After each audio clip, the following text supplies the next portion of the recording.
It's Cousin Daddy. Alright guys, thank you so much for stopping by the channel. I really do appreciate it. And today guys, I got a hot topic for you, right?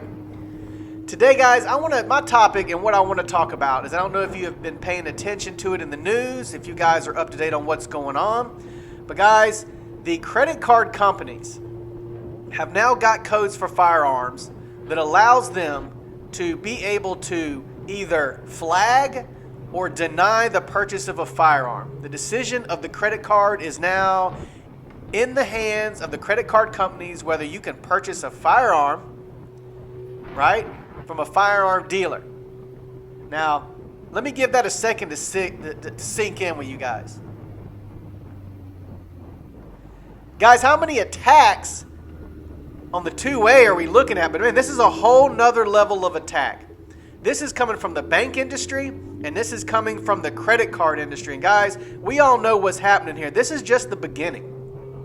So let me explain to you the situation on what's going on. So there is a leftist bank, right? It's called Amalgamated Bank.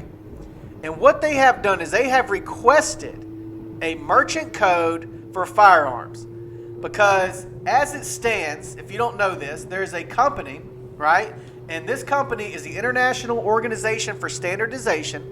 And what this company does is this company puts a sell code, a merchandise code, on everything that is purchased, right? So if you go to a big box store that has like let's say a Walmart or Academy or a Bass Pro Shop, and they have a big umbrella of tons of stuff. They sell guns, fishing rods, boats, anything, blah, blah, blah. Everything under that umbrella is a general merchandise code. If you go to a gas station, it's a gas code. If you go to just a grocery store, you know, it's a food code. You know, whatever you buy has a code. However, if you go to a gun store, then there is not a code for a firearm, right? It falls under, I think as it stands now, general merchandise. So what this Amalgamated Bank has done is they have requested the coding for the firearm being purchased from a firearm place that sells guns. This doesn't apply to the big box stores that have guns, just the firearm dealers, right? And so what American Express, Visa, and MasterCard has done is they have went in on this, and they also are on board with, if you take a MasterCard, Visa, or American Express and you go into a gun store and you purchase a weapon, then it falls under they can flag, right, and or deny, man, guys, deny the purchase of the firearm. And let's say that you just purchase a lot of guns. You like having a lot of guns, firearms. You buy, you sell, right? You may buy 2 a week, or maybe you buy like a couple a day, or maybe you're just an enthusiast and they can flag that account, right? They can take that information, and guys, listen up, sit down, get your drink or whatever. They can take that information and give that information to the local police department. Guys, did you hear what I said? They can take that info and give it to the local police department.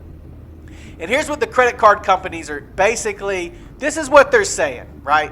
And they're saying basically that, you know, since, you know, the scuttlebutt is about people being able to sue manufacturers for firearms. If somebody gets hurt, then you can sue the manufacturer for the firearm. That the banks are only putting this into place so they do not get sued, right, by individuals being, if somebody buys a firearm that hurts somebody, that you can sue the credit card companies.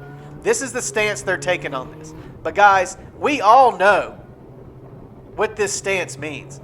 Because right now they're saying you code the firearm, right, that it's just firearms. But guys, we know what's to come. Ammo, pouches, you know, gun bags, holsters, anything gun related is about to go under this code. You know what's going to happen here. So, you know, when you go in and purchase a firearm, you know, how is that the credit card company, right, they can just take your information and give it to the police department. Well, there's a case, right? This case it's a third-party search doctrine case. It's U.S. versus Miller in 1976. And what that case basically stated is the purchases and bank records can be given up for records and used in court with no privacy, right? So the bank record can, the credit card companies can now just turn that information over to the police department. And here's the thing. Let's look at the bigger picture, guys. If the left wants this gun registry the way they want it, only thing you have to do now is you just go to the credit card companies and they have the coded out firearms of who's bought what, and literally can just grab from each state who's got what. And that's on a bigger picture, right? But guys, I don't know if you're following this. I don't know if you guys have been listening to this, but check it out. It's huge. September 15th that just passed, American Express went live on this. So guys, get your cash together. Go to the bank, pull cash. Because if you use credit cards for firearms, there's a chance that you may not be able to get that firearm you want. Guys, thank you so much for taking the time and watching the video today. I'm going to go ahead and let you guys go enjoy the rest of the day. And let's go 2A.